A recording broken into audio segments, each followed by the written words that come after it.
It's not surprising to me that not too many folks are really familiar with nutrient pollution, but one of the cool things about growing up here in the Tampa Bay area is I grew up in a little fishing village called Crystal Beach, and in Clearwater Harbor, St. Joseph Sound. Water quality wasn't great when I was super little. It was, kind of cloudy. We had lots of algae blooming in the water, but there were a few local activists and elected officials who worked together to make sure that we invested in advanced wastewater treatment. And I really saw water quality change and improve for the better over the course of my childhood.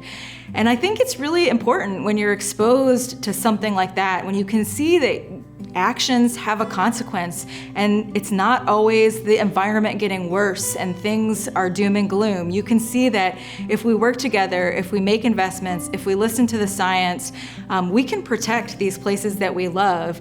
And just having that experience for me as a child, and then having the gift of a place where I could go kayak or go fishing, toss a cast net, hang out with my family and my friends, that's something that instilled a passion for me, and it's been my life's work. And so I hope that if other people are able to enjoy the water or see how these kinds of efforts to work together to tackle a problem and to be effective at it is something that can be formative for them too, then that's really exciting to me. And I hope that's something that we do through the BlueGAP project.